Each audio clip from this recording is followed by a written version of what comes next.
everyone. I'm Nick Powles, publisher of 1851 Franchise. I will be hosting today's discussion with the brand leaders and presidents of Threshold Brands. Obviously, if you're watching live, you have the ability to ask questions, and we'll make sure that those get addressed as we continue on. But glad to have you here, and we look forward to helping guide you on your journey to becoming a franchise owner. To kick things off, I'm going to start allowing some of our brand presidents to tell their story, talk a little bit about their brand. And most of you who have already inquired to one of the Threshold brands probably have some point of view on why that brand made sense for you at the time. And this gives you the chance to learn a little bit more of why now may be the time for you to move forward. So first, I want to welcome Tom. Tom, thanks for joining us. I would love, Tom, for you to start off.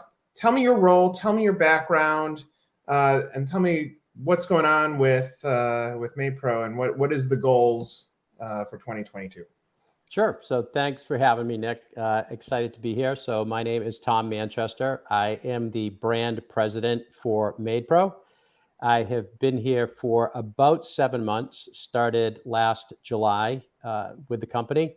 Prior to that, I was the chief marketing officer for Pizzeria Uno for a couple of years. And prior to that, spent 20 years, most recently as the senior vice president of marketing and innovation for Dunkin' Brands. So have a lot of time and experience in the franchise system at Dunkin'. We had about 1,200 franchisees with about 10,000 locations across the US. And at Uno had about 70 franchisees with about 110 locations, 110 restaurants across the US. Came here to MadePro because I was really excited about the opportunity once that I saw that Riverside had acquired MadePro and what their vision was to really make it a leader in the home residential cleaning space, and to pair it with other home service brands that you're going to hear from my counterparts today on. So really saw a great opportunity for a brand that is just on the cusp of unlocking growth to double and triple in size over the next couple of years. To the other question Nick asked on what we have planned for 2022, a lot really is around modernizing the brand, make it much more seamless and frictionless for our consumers to engage in. We're doing a big website and digital transformation overhaul for our digital and web-based business. We're kicking off the project for a mobile app.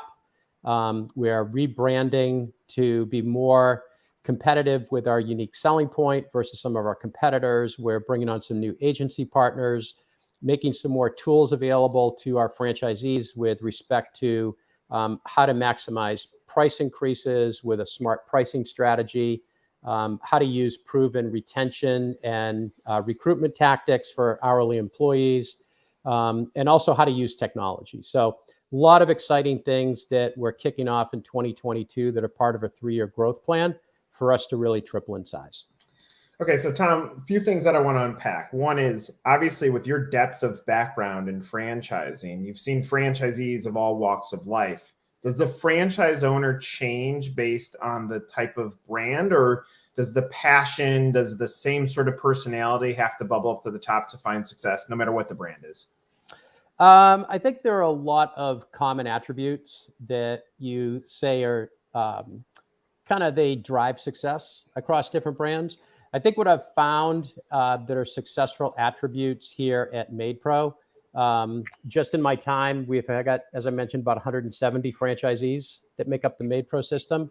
I'd say the biggest attributes that I've seen that make them successful is really a focus on the business, particularly around recruiting and retaining great talent and creating a culture that attracts great talent. So I'd say franchisees that put a lot of emphasis on creating a winning culture is probably number one.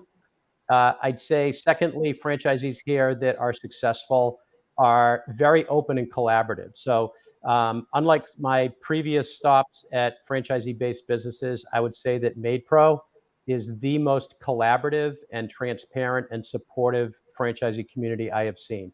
I kind of stepped into this role in the middle of COVID last year, and I was blown away by the amount of support I saw franchisees provide to each other, right? With solutions, how to tackle problems, how to address situations affecting their businesses. So I would say a high level of collaboration and really working well together are attributes that would make you successful at MadePro. Tom, the other thing that I heard when you were giving some of your opening comments is there's a lot of progress, whether that's technology or it's things that you're moving forward as a brand since you've stepped into that role, that, in my opinion, that helps solve a why now. There are plenty of people that have inquired to one of the brands under the Threshold umbrella, and for whatever reason, just couldn't get to the decision that now was the right timing. But it seems like what part of what you're impacting in your first little time in the brand is to say, all right, let's make sure that we're giving the competitive offerings that help make the decision a lot easier for someone who might be entering franchising for the first time. Do you feel like that's helping solve the why now as it relates to your brand? Yeah, for sure. What I've seen, Nick, honestly, in my first 7 months here, is I've seen a lot of new franchisees that are either coming out of a corporate environment, maybe out of a specific function like marketing or accounting or sales, or they're coming out of a franchisee that they may own now that is not well supported by the franchisor or by the home office, right? So I think one of the things that I've seen MadePro do that's been kind of a difference maker. I mean, I can't really speak to a lot of our competitors with obviously the same level of knowledge I have with MadePro, but a lot of support around technology, a lot of support around just face-to-face coaching. We do quarterly business reviews with franchisees to really help them determine what their goals are. Like, we're really all about, you tell us what your goals are. We're not a top-down brand saying, hey, we have a sales number you have to hit. It's really all about the franchisee. And I think the tools that MadePro makes available, whether it is technology tools, we have a national sales center that will handle all the sales for a franchisee. We have a marketing team that does a franchisee's SEO and pay-per-click, all their local marketing. So I think making those tools available to the type of person that we're seeing, which again are folks that could be just coming out of the corporate world. They could be spouses of somebody that somebody's working in their home. They're a stay-at-home person. They decide they want to open their own business. Or like I said, they're with a different franchise that doesn't offer support. We're just seeing a lot of different types of people step out. And these tools that we offer are really helping make their transition a smooth and successful one. Greatly appreciate that feedback. And Tom, we'll turn back to you in just a little while. Sure. So, yeah, of course. So moving on to the next brand, we're going to bring in Men in Kilts as our next brand to talk. And what you're going to start seeing as a franchise prospect is you'll see a lot of similarities in the back end support that you will get as a part of either a specific brand or throughout all of Threshold. So that is one of the advantages that you're going to start seeing is a lot of connectivity among the brands. So I want to add in Allison and Jennifer. Thank you for joining. Now, both of you, as a way that you guys frame your story, I would love for you to touch a little bit on some of your franchisee background, because I think that's part of the special part of your guys' viewpoint. So let's do Allison. Why don't you go first? Give us a little bit of a glimpse into your background and your story as it relates to Men in Kilts, and then Jennifer, we'll go to you second. Absolutely. So I love Men in Kilts brand. I've been with franchising for 10 years. I've been working with Men in Kilts for about 3. And just in the past year, I actually started my own Men in Kilts franchisee. So it's super exciting to see everything that's being developed and progressing on the Men in Kilts side, not only from my role with the home office, but as a franchisee. It's definitely a very exciting time to be a part of the brand. Love it. And Jennifer, how about you? Hi, everyone. I am not the brand president. I'm actually the marketing manager. Our brand president, Rachel Southard, is under some not under down power lines, but she has down power lines in her backyard in Fort Worth, unfortunately, so she can't join us today. But I actually joined at the end of May of this year as marketing manager.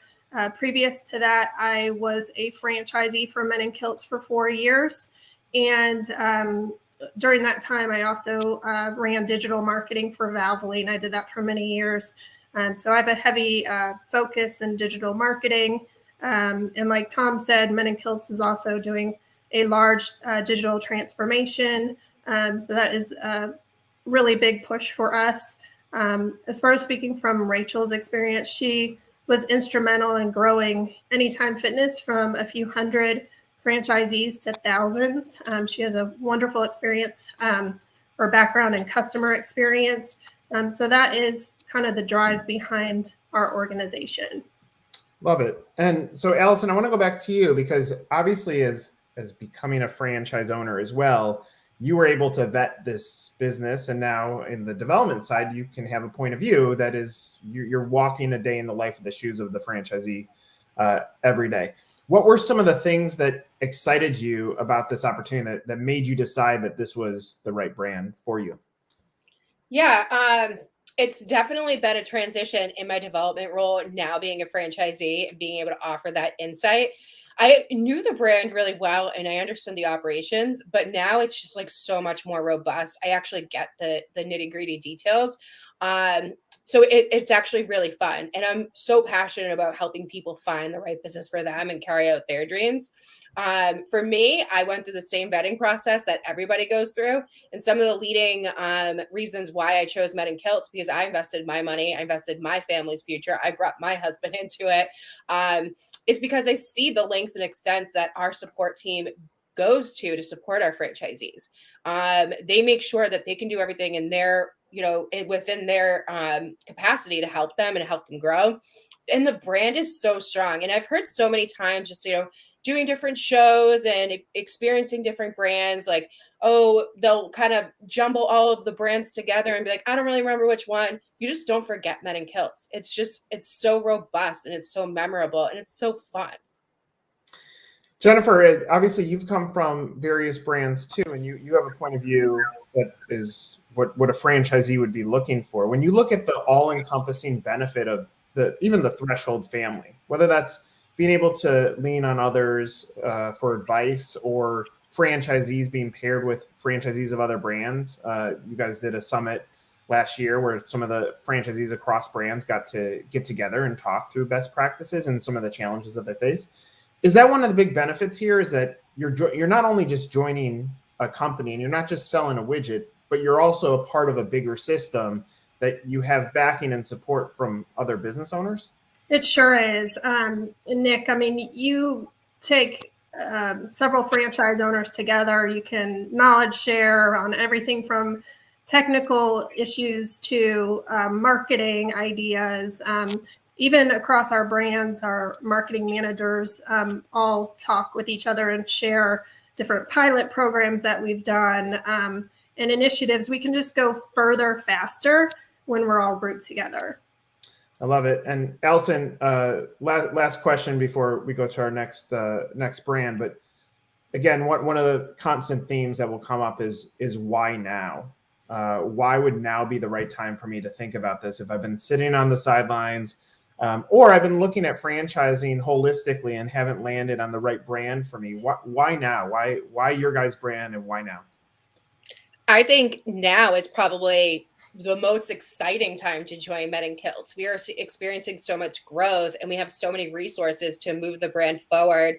And we're implementing so many strong, awesome processes and systems that are only going to help our franchisees grow even more over time. We're always going to be moving forward. But I think now joining such an emerging and quickly growing brand at its size that we are now, you have more say in that too. We turn to our franchisees to get ideas and to hear their feedback, and we grow according to what they need and how the market's evolving. Being a part of that at a time where we're developing so much and so many robust systems, any entrepreneur would want to be a part of that. Any entrepreneur like myself and like Jen, we all want to be able to make decisions and do great things. I love it. Thank you to both of you. We'll bring you back in shortly as well. So as anybody who's watching this, you're starting to see the journey of how voice is getting created, how when you join one of Threshold brands, You have backing, which we've already talked about, but you also have the ability to be a part of a community. And if you're looking at this business opportunity, if you're trying to figure out why is now the right timing, you may be considering what market you're in, and you can see that with the depth of the brands that are growing, the reality is supply and demand will continue to be a challenge. It's one of the biggest issues for franchising is you may get excited about a brand and you may inquire for that brand, and then they tell you that unfortunately that marketplace is sold out. So obviously timing ends up being everything in this process. Ryan, I want to bring you in next, and would love for you to tell us your story and how your brands work within Threshold. Yeah, thanks, Nick, and thanks for bringing me on today. I think the kind of starting with the basics of how I ended up here. I grew up in a small family plumbing and heating company in Michigan. Saw my parents just always really do the right thing, take care of their customers, serve them. And out of school, I had the opportunity to go into plumbing and heating distribution and wholesale. Developed several territories within the state of Indiana where we're currently located at our corporate office. And I did that for about 10 or 11 years, calling on plumbing and heating companies from the biggest ones to the smallest ones, and had an opportunity to move into sales management with this company called Lee Supply. And we had about 13 locations across Indiana. And when I came to Indianapolis, I always joke around about it, but I really felt like I was leaving a pond of a small town in Michigan, and I kind of came to the Shark Tank. And what I mean by that is I saw a huge disconnect in the industry, that a lot of smaller mom and pop type plumbing companies were getting bought out by larger ones. They were being ran kind of on a corporate aspect, which is fine, but they lost reality of who the actual customer is and taking care of and serving that customer. And I saw an opportunity in a niche in the market. And I decided to launch plumbing, heating, paramedics back in 2011. My mom and dad had sold their company and they both came down and became employees, which was a huge boost, but really wanted to keep those family culture, family values of that small town business. But what my goal was to create a large marketing. Our trucks look like ambulances. They're bright green and bright orange, really stand out. But when we got into your home, it was like dealing with the guy next door. We wanted to bring those small town family values to a big city service was kind of our motto. And it was always my dream to be able to franchise the model, but I also knew that I had to create it. So over the next 8 or 9 years, we built our company in Indianapolis, Indiana, and surrounding areas, and we built it to be one of the leaders in the industry in our market. And I was approached by Riverside back in middle of about August of 2020, and they said, "Hey, we are building out a company called Threshold Brands. We love your brand and concept. Would you be interested in doing this?" So over many months of diligence and everything else, we came to an agreement. I merged my company in May of 2021 with Threshold Brands. Super excited about that opportunity and for many, many reasons. One of the biggest struggles that small plumbing and heating companies have is that they, really struggle with the technology side. They're great at running a company. They're great people. Their hearts are strong, all of that, and they're just good people, but they struggle with technology. They struggle with marketing. So I thought to myself, if we were to launch a franchise of plumbing paramedics and heating and air paramedics, that we could actually have a couple different buckets to go to. We could convert the smaller and mid-level plumbing and heating companies that want to go to the next level. That's one facet. The other one is to create dreams for these technicians across the country, these general managers, service managers of these other companies that really want to live their dream. They want to live the American dream of having their own opportunity in their own business. So to create that model. And then the other one is really just for the entrepreneur who wants to get into plumbing and heating, one of the fastest growing home service industries out there, with a real, desire to serve their local community, be a part of their local community, and really bring a value and a strong culture of family to each one of them. So each one of the locations. So that was really the journey of how I got here. We launched our company in the middle of November of 2021. And then we started talking to local plumbing and heating companies. And then on December 20th, we signed our first two, which is a really interesting mix as well, because one is a startup. Actually, Eric Hickey owns 2 MadePro locations outside of Nashville, Tennessee, wanting to expand his portfolio and be a double brand within Threshold, which was really cool because we have the opportunity to do our first startup. And then we have Missy and Dave Carlisle in Southern Indiana that are converting their company that they've owned since 2000. So really, really great. Feel extremely blessed to have the opportunity to have our first 2 be a startup on an existing brand, and then obviously a conversion. Quick question to unpack a little bit more. I mean, you've gone from, in essence, in the category of a mom and pop, something that is non-franchise. You can build up a little bit of a business in a region into franchising. And I would imagine there are some folks that could be looking at any of these opportunities that may be hesitant to go franchising. Maybe they're considering building their own little business. How did you, I mean, obviously it was part of your dream to go franchising, but how do you get over that? And what was the excitement and an opportunity that you saw that made you say, all right, let's step away outside of Riverside, which is the private equity fund that owns Threshold, outside of them coming to the table? What did you have to overcome, like mentally, to make sure that your business stream could still be sustainable in that same neighbor next door model as you grew? Yeah, it's an excellent question. And the greatest thing about us is our current, the company I founded almost 11 years ago, it's still an operating company within Threshold Brands. I operate it every day. I have a team of people there.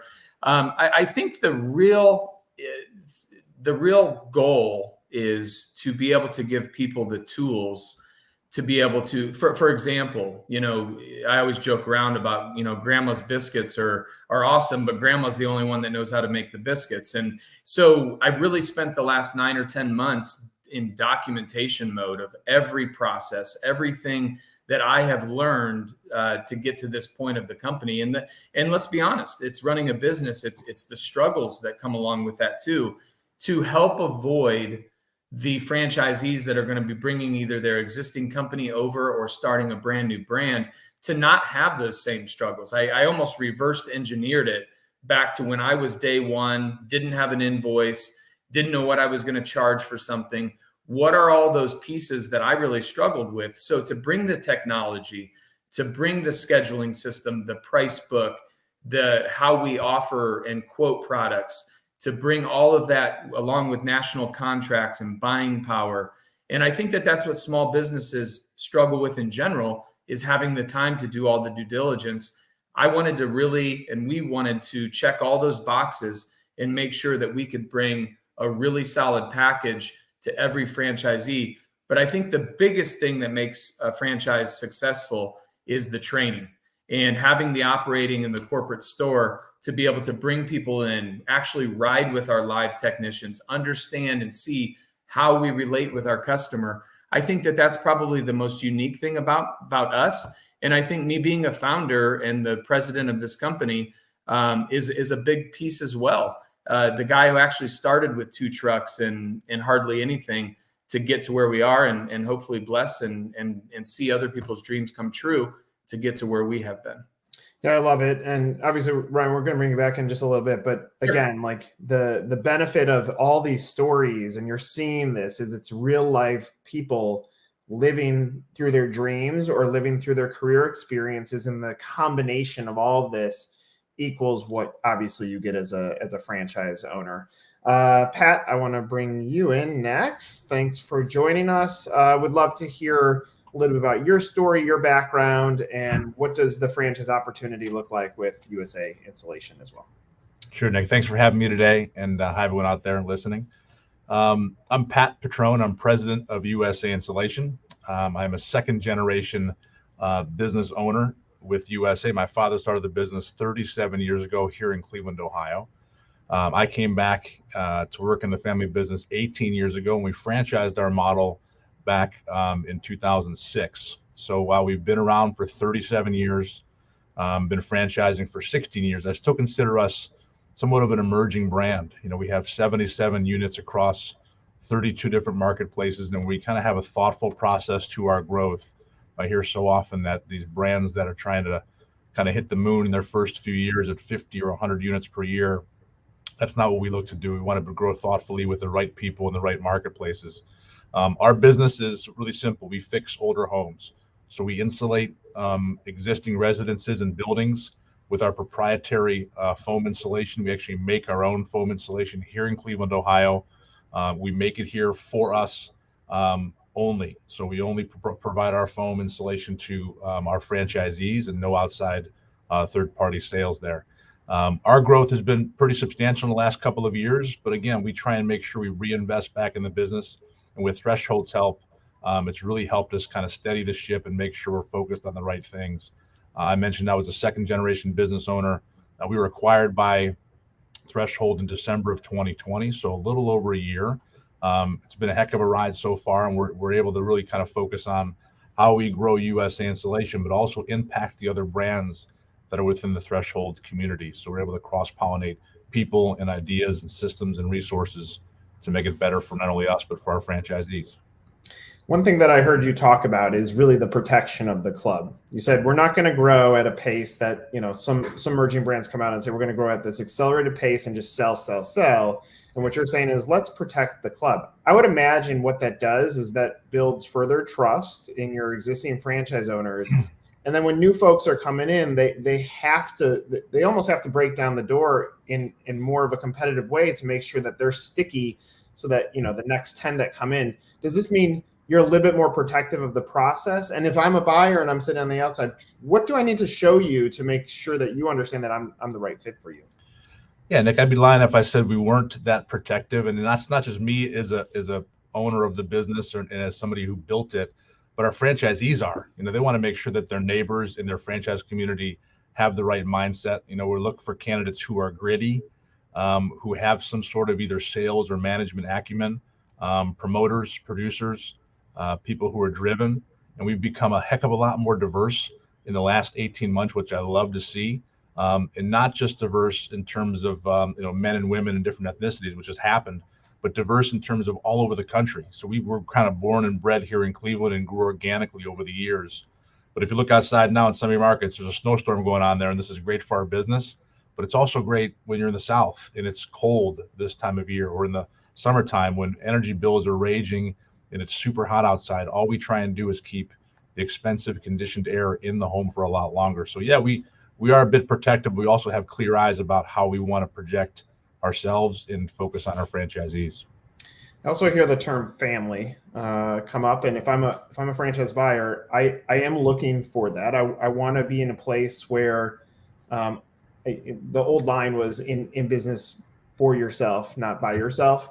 Right. And the reality is I do want that. I want to be in a franchise community that can help me understand what it's like to be a business owner, because frankly, a lot of people that enter franchising, they might be an expert in sales or marketing or labor relations, but the odds of them being experts in all those categories on day one is not high. So I need to rely on people. As a franchisor, how have you maintained family as time has gone on? Good point. Good question. Yeah, it's interesting when you look at it. You know, it's tough when you're by yourself, when you own a business. And we do some vetting at the very beginning, but once we bring you into the community, we are partners through and through. We want to make sure that you're successful at the same time as us being able to support and grow you. I think one example of kind of keeping community and family is we always have an annual reunion with all of our groups that come back together.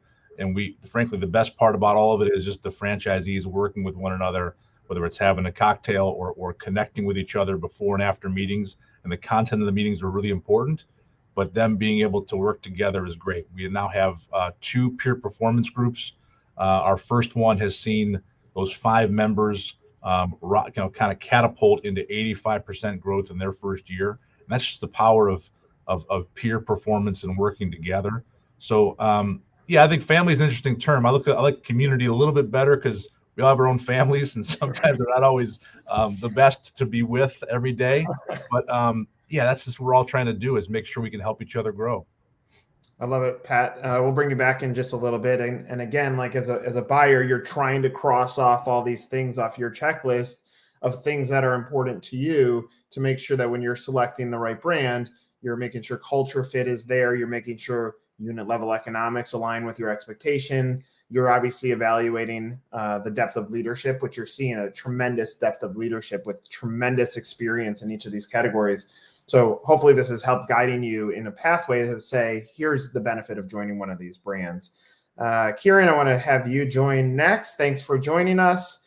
It sounds redundant, but same sort of story. Tell me your background, tell me your story, and tell me how it relates to your brands as well. Yeah, thanks, Nick. Thanks for having me and the rest of the brand presidents on.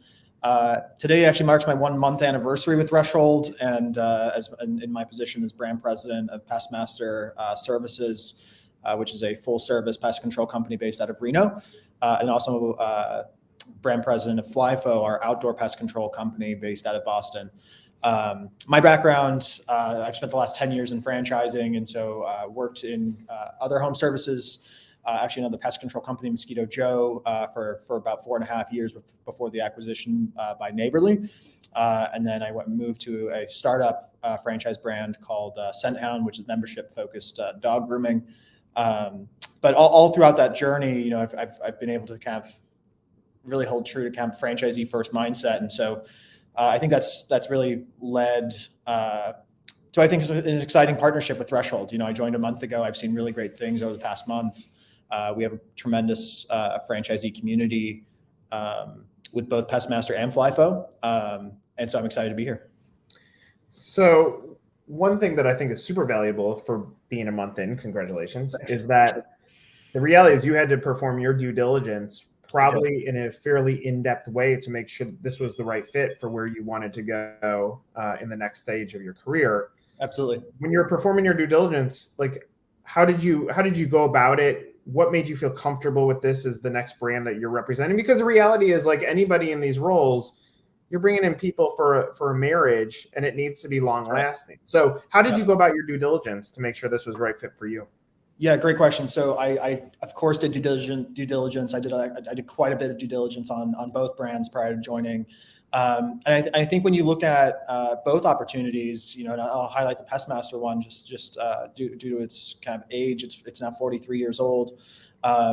Just what a tremendous opportunity to kind of come in and take an existing brand, rejuvenate. I mentioned it's 43 years old. It needs a little bit of a brand refresh, which is exciting. But it operates in a space that is what I'll call it recession resistant. It's not the typical disposable income brand that maybe like a fitness studio would be, right? Where you are only going when you have the extra income. When you have a pest problem, you need to solve that pest problem. And so that's what's really exciting about the Pestmaster and FlyFo opportunity is it's not really a disposable income opportunity. It's really kind of a core market opportunity. And I think on top of that, when I look at Pestmaster, it really has such a great opportunity to spread its wings a little bit more. And so for the past 43 years, we've been one of, if not the largest pest control contractor to the federal government across the country. And so we have accounts like West Point and Quantico that we operate in, which is very prideful for us. But there's a huge opportunity for us to get into the commercial sector, right? Every business that you see is another opportunity for us. And then the residential sector, every home in America can use pest control. And so it's a really great opportunity. And so when I was doing the due diligence, kind of you look at the market opportunity, it's definitely there. You look at the team, not only the Pestmaster team and the FlyFo team, but also the Threshold team. It's definitely there. And then you look at the franchisees.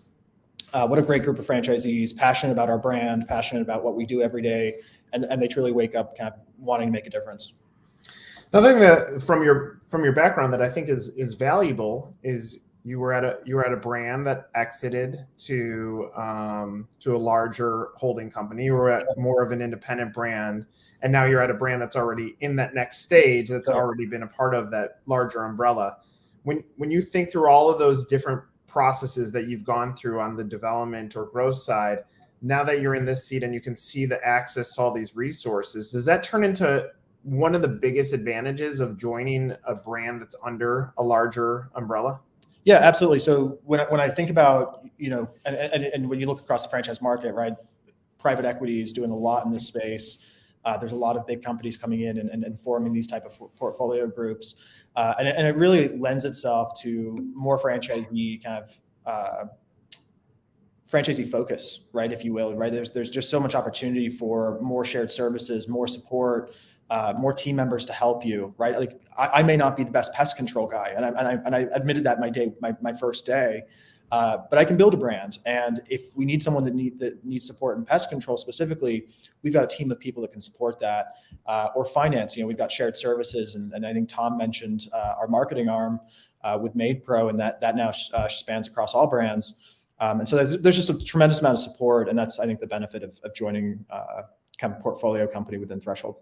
Yeah, I appreciate all that. And Kieran, we'll bring you back in just a minute as well. So obviously, you're hearing the benefits. If you are live with us in our chat, feel free to ask questions. We'll make sure that we get those addressed before we close out our session. But if you're an operator or you're currently operating a business, you're seeing the advantages of conversion.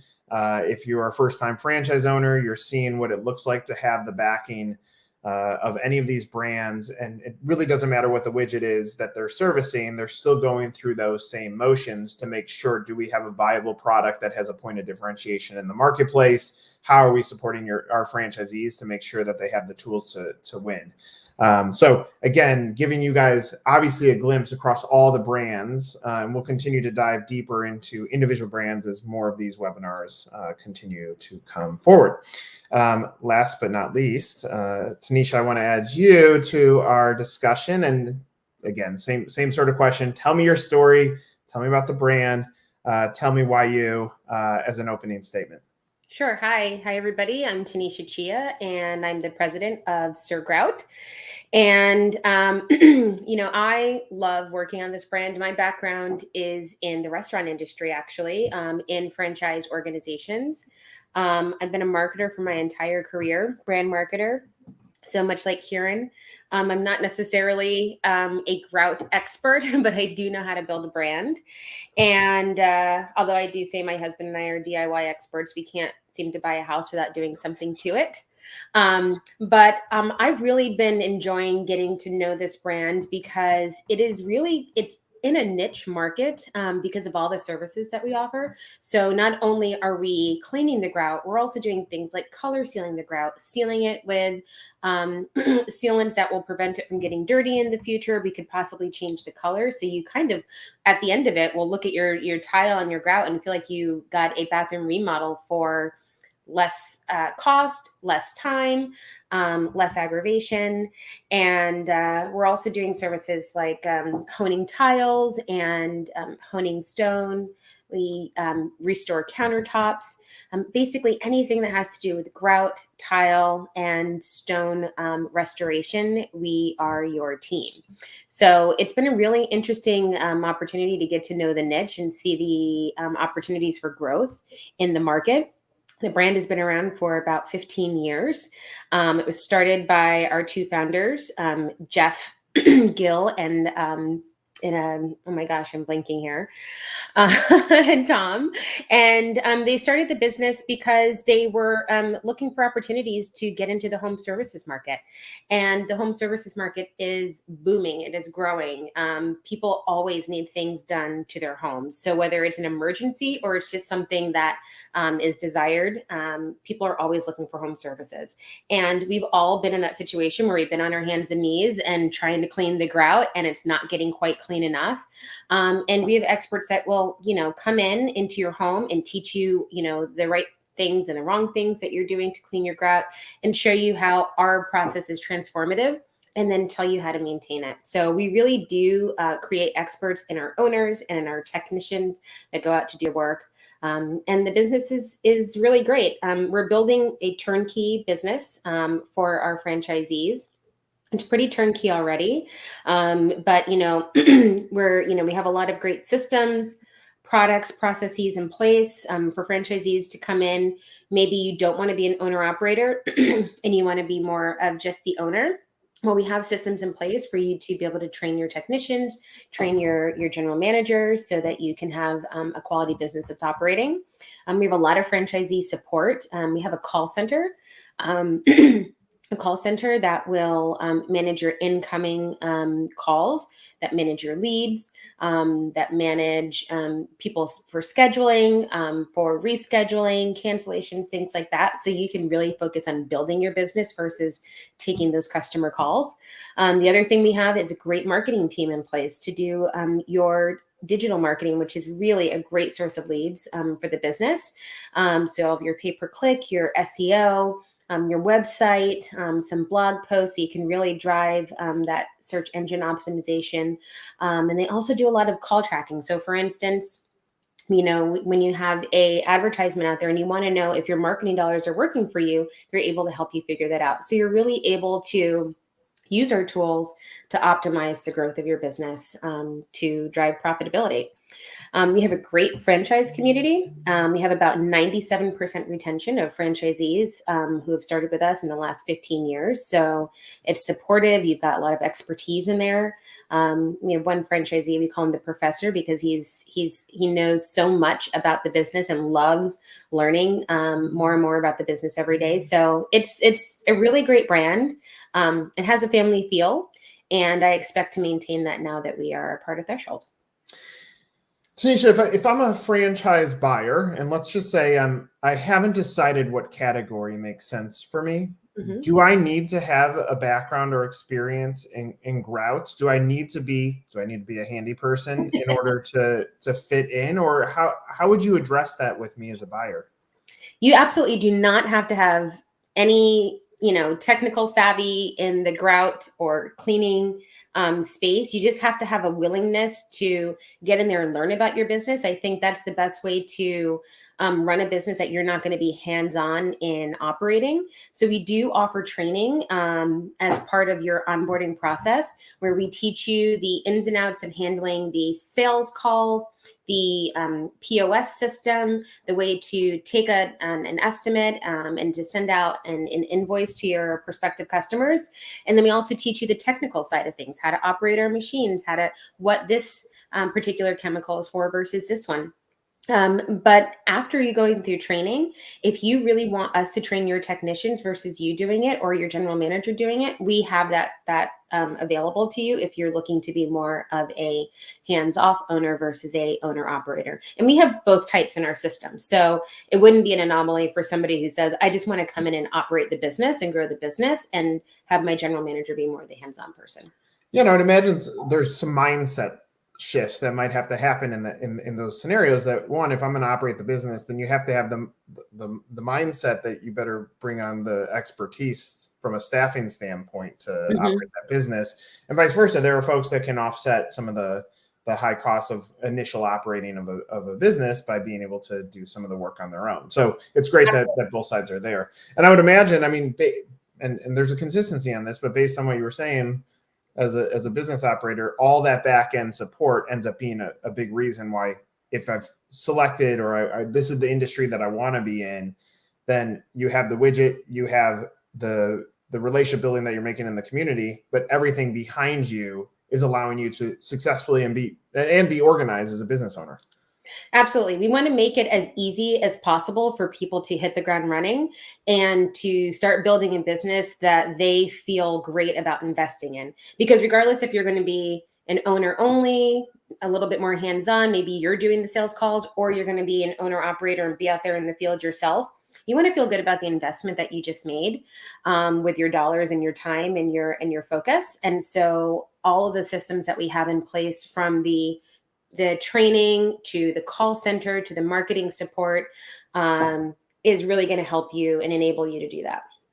I love it. All right. So now I'm going to attempt to bring everybody back into our video. Let's see how this works. All right. Look at that. The magic of technology. So, okay. So one of the questions that came up from our audience relates to labor and how do you gain support on the labor side of the business. So I'll do a round robin and let everyone put 2 cents into it. You can touch on the support side as well. The statement was technology, marketing, sales center are fantastic tools. Please talk a little bit more about recruiting, retaining motivated and qualified employees. Tom, because I know that you guys have paid special attention to this. Let me start with you on that. Do I get support as a franchisee on labor relations? Are you helping me find staffing? Or how do you approach that with a franchise buyer? Yeah, so we do support that, Nick. I'll give you a couple examples. We do have to keep an arm's length away, obviously, like any franchisor does from a franchisee's employees because of vicarious liability laws. So every franchisor is aware of that, but every franchisor that's a really good franchisor finds a way to legally support their franchisees and their pros, right? So what that meant for us in terms of real examples is last year we hosted 2 workshops for our franchisees. We had one in Vegas and one in Orlando, and we flew all our franchisees in and basically did 2 days of how to effectively recruit and how to effectively retain hourly employees, given this current labor market, which we all know every brand that relies on hourly employees is suffering right now for that. So we did 2 days of workshops, as I mentioned. We did a lot of roundtables. We have had some franchisees that have been extremely successful at both recruiting and retention. In fact, they were up double digits on revenue last year. We took a lot of those best practices and we're actually testing those right now. And we're testing some tactics with outside partners that help identify and really shepherd applicants through the interview process. We're testing some new ways of recruiting using consumer marketing platforms, quite frankly, using social media platforms, not just recruiting platforms.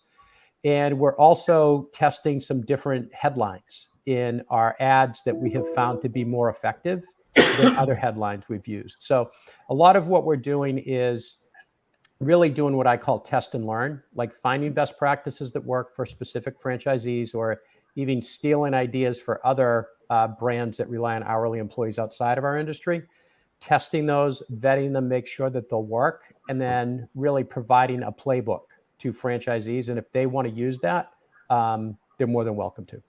Love it. Allison or Jennifer, how do you guys address labor relations with your franchisees, or how are you guys supporting it for either of you? Yeah, very similar. We were also at the workshops with MadePro in Vegas, and we have also turned to social media. We're doing a pilot right now. It's very successful. Just a weekend, we have several applicants coming in that way. Our owners have found that job boards are a little bit more challenging to find qualified applicants lately, and so we are turning to other methods to recruit. And then likewise, we are starting a pilot for a retention tool that will reward franchisee or employees for doing certain tasks that we need them to do, and with a point system. And we're really looking forward to seeing how that will turn out. Love it. Ryan, how are you guys approaching labor? Yeah, I actually love this question because it's kind of the biggest, elephant in the room with every business today, and it's harder and harder to find labor. As far as we have a company that we work with across the entire country that does recruiting specifically with plumbing and heating technicians. So that's kind of the front end, and they are basically headhunters for specific plumbing technicians, heating and air technicians, and even for those folks out there that don't necessarily have a license within their state to operate plumbing and heating, they will actually find license holders as well. So it's a very good resource. But I think that that's the front end. The back end is the culture of our company. The culture of who we are is why we have such a retainage, we have such a high retainage level within our company. And it's because the plumbing and heating industry, as I talked about earlier in that shift, has become more high pressure, high commission, very low salary, very low hourly. These technicians got into the plumbing and heating business because they loved to fix things and they loved helping people. And that was their they weren't salespeople. And so these companies are trying to make them something that they're not. So that is what I mean by the culture behind our company and our concept is what really keeps people and is our biggest recruiting as well, because they hear, you guys are different. I keep hearing it's that you're different and you don't pay your guys high commissions and everything else. We want to be a part of that. So they actually draw in, and that's our biggest thing. So there's a two-headed monster with it, but I think the culture has to back up whatever recruiting system that you have in place. Great. Kieran, what about you guys? How are you guys addressing labor? Yeah, so I'll echo the sentiments from the other brand presidents in a lot of ways. We are also doing another workshop here in February in Miami where we're bringing in some folks to talk to our franchisees around retention practices and hiring best practices, which is a great way for us to be able to help them in that search. But I do want to highlight on the retention side, especially in brands that are in regulated industries, which pest control is, it does allow for a barrier to entry that once that technician achieves the licensing, they generally stay in that industry for a long time. And they generally stay with the brand. And to Ryan's point, the culture is huge, right? If you treat your employees right, they treat your customers right. If you pay them well, they're going to do a great job for you. And so that's a big focus for us. And so we see a lot of retention with our technicians. We also see a lot of retention with our franchisees. And when you compare Pestmaster and FlyFo to other franchise brands out there, we're able to pay a livable wage, and so we're not suffering in the same way as other brands may be from kind of the effects of the Great Recession, and so I think it's a tremendous industry to be in. Great. And Patrick? One of the beauties of going one of the last is that I can say that is true. What's happening here on the screens, and we leverage that together. So part of the positive of being part of Threshold Brands is being able to talk and communicate with brand presidents about what's working, what's not working. Just two quick experience shares. Our first is that we're seeing some success with potential bonus programs for our line level install techs. And then we have sales reps in the field that sell kind of at the kitchen table. And we're doing a great job of actually having competitors come out and give us pitches. And if we like what we see, we tend to want to talk to them. So there's some tricks of the trade that we've worked with most recently, because recruiting is the new lead gen, and we got to make sure we focus on it every day. And take us home, Tanisha. So, like I said earlier, we have 97% retention of our franchisees that we've had since day one. So in that, I've got some franchisees who've had at least one of their techs has been around with them for majority of the time that they've been a franchisee. So we have great retention on our, like I said, franchisees as well as techs. We actually have our national meeting coming up here in February where we're actually going to talk a lot about recruiting and retention, because while it may not have been an issue for them in the past, it will be in the future given kind of the new climate of things.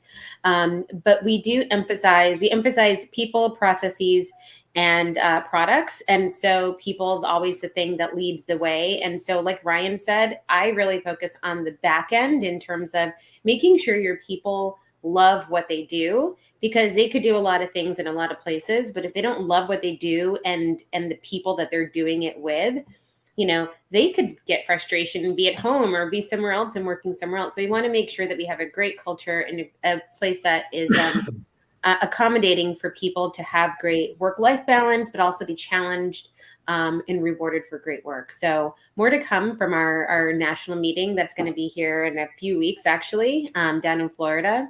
But I expect we're going to hear a lot of great best practices from what our franchisees are already doing out in the market to attain this great retention that they have. I love it. And then just to wrap this up in a sentence or two, what do you want anybody that's watching this to know about why timing is right to buy the brand in a closing statement? So Tanisha, I'll go the other way around this time, but Tanisha, go ahead and kick that off. sentence or two. Sure. The time is right because the home services area is growing nonstop, especially with so many cities. I live in Charlotte, North Carolina, and you cannot buy a house here because the housing market is booming so fast, and that's happening in cities across America. So there's no shortage of people needing any one of our services that we have here represented today. And with the power of our brand family of Threshold, you have so much opportunity for upside and for growth and, just to have an amazing business that you may have never thought of. So I'm excited about the growth opportunities. And I think now is the right time to invest in Surgrout. I'll be a little selfish, but also any of our other brands as well. Love it. Pat? The time is right for USA Insulation. The home improvement business is going crazy right now. We have a lot of opportunity and a lot of open marketplaces. And with a proprietary product that only we can have, which is rated best in service in the marketplace, there's nowhere to go but up. We're looking forward to it. Love it. Kieran? Yeah, so in a sentence, I think in-demand, recession-resistant opportunities that have a great team, and I think that's what you look for in a franchise brand. That's great. Ryan? Yeah, I think I will echo everything that the other presidents have talked about, but I think we've all learned a lot over the last 2 years as far as your frontline workers, who's actually out there. And, kind of to Kieran's point, being a recession-proof industry, plumbing and heating is one of those things that you have to have.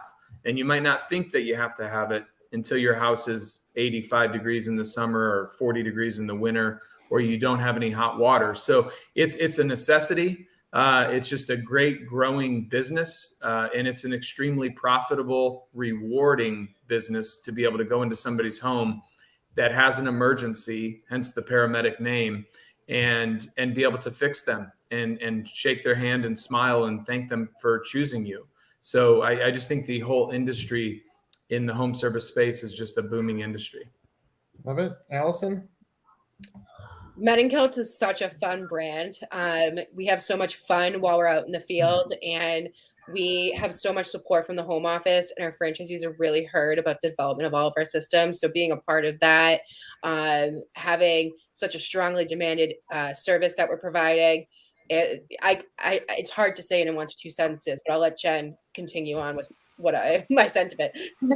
Sure. I was just going to say, having the business myself when the pandemic hit, we saw a surge of growth in our first quarter when the pandemic did hit because everyone was home. Our brand is very attention getting. So if you're, sitting at home working and you look outside your window and see a guy in a kilt, you're going to want to know what that's all about. And so we saw a surge in that. There's a conscience of clean now since the pandemic. So everyone is, high awareness of just keeping things clean in general. And for Men & Kilts in particular, we have 4 different services bundled up into our one brand. So someone may come to us for a window cleaning need, and when we arrive, we see that they need pressure washing or gutter cleaning. And so there's a huge upsell potential as well. Okay. And take us home, Tom. Yeah, I'd just give the headline that COVID has forever changed the way people look at what a clean home means. And for a lot of people now, a clean home means I want a professional to come in and sanitize, disinfect, make my home as clean as possible to avoid germs. So demand right now, it far exceeds what we can get to. Love it. For all of our brands, thank you so much for spending time with us. To our audience, obviously time is valuable, and we know that you committing as much time as you did into learning more about what's going on under Threshold. We're grateful for that. For everyone on our call, I'm Nick Powell, publisher of 1851. Thank you, and we wish you the best of luck as you go on your journey to become a franchise owner. Take care, everybody. Thank you, Thank guys. you.